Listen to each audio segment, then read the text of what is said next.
मोदी जी के जो समर्थक है वो कह रहे हैं 11 साल सेवा में समर्पित किया है मोदी जी। 11 साल प्रधानमंत्री ने सेवाएं करी हैं अपने आरएसएस की, बीजेपी के संगठन की और अपने मित्रों की, मित्र यानी कि अंबानी जी, अडानी जी जैसे बड़े बड़े पूंजीपतियों की। तो निश्चित तौर पे उनके समर्थक उनकी जय जयकार करेंगे, क्योंकि बीजेपी के जो बड़े बड़े नेता हैं उनको फ़ायदे पहुंचाए गए हैं। आरएसएस को मजबूत करने का काम किया गया है। बीजेपी के 5 स्टार कार्यालय बनाए गए हैं और उन्हीं कार्यालयों में बहन बेटियों का शोषण हो रहा है। नितिन गडकरी ने ऐसे हाईवे बनाए हैं कि उन हाईवे पे भी ऑनलाइन शोषण के जो वीडियो हैं वो आपको देखने को मिल रहे हैं कि कैसे बहन बेटियों के शोषण हाईवे पे हो रहे हैं। और कुछ लोग तो ऐसे हाईवे का नाम भी अब उनका धाकड़ हाईवे रख दिया है।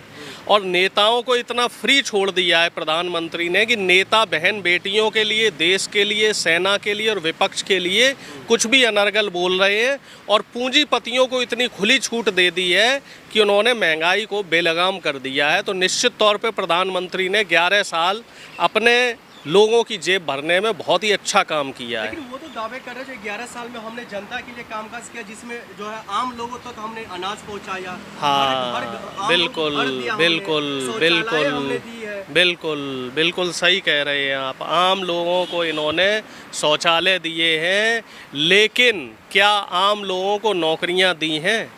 क्या आम लोगों की पढ़ाई लिखाई सस्ती करी है? जबकि पढ़ाई लिखाई इन्होंने आम लोगों की महंगी कर दी। दवाई इन लोगों ने महंगी कर दी। सरकारी अस्पतालों की जो सुविधाएं हैं वो ख़त्म कर दी।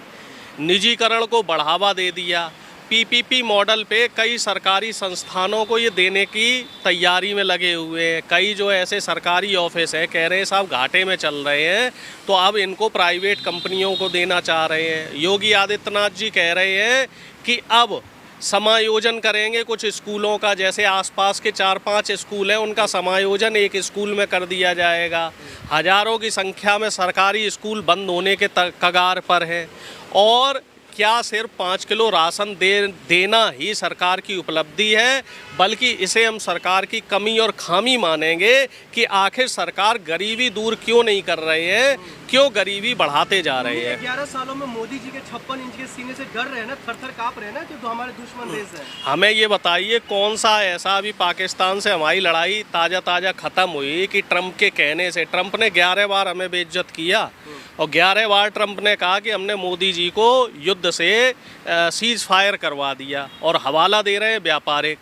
कौन सा ऐसा देश है जो खुल के हमारे समर्थन में आया?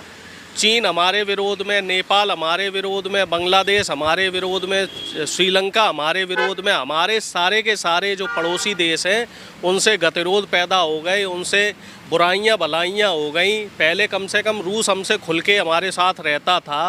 रूस जैसा देश भी अब न्यूट्रल हो गया है। कनाडा से हमारे अच्छे संबंध थे। भारत का 11 सालों से डंका इतना बज रहा है कि G7 में मोदी जी को बुलाया नहीं गया। फिर मोदी जी ने दोबारा रिक्वेस्ट करके इनविटेशन मंगवाया है और प्रधानमंत्री बिल्कुल तैयार हैं। प्रधानमंत्री बिल्कुल तैयार बैठे थे, अब वो G7 में फिर से पहुंच गए हैं। बुराइयां उज्ज्वला योजना के तहत हर घर सिलेंडर दे रहे हैं। सिलेंडर तो दे रहे हैं, लेकिन उस सिलेंडर की कीमत कितनी कर दी गई है? पहले वही सिलेंडर कांग्रेस के शासनकाल में 400 रुपये का मिलता था, जो अब 1100-1200 रुपये का हो गया है। और दूसरी आप तारीफ तो हमने मोदी जी की पहले ही कर दी कि मोदी जी ने अपने जो 100-150 व्यापारी मित्र थे उनको फ़ायदा पहुंचाया है। मोदी जी ने आरएसएस के कार्यालय मजबूत कर दिए। मोदी जी ने बीजेपी के नेताओं को मजबूत किया। तो काम तो बीजेपी कर ही रही है।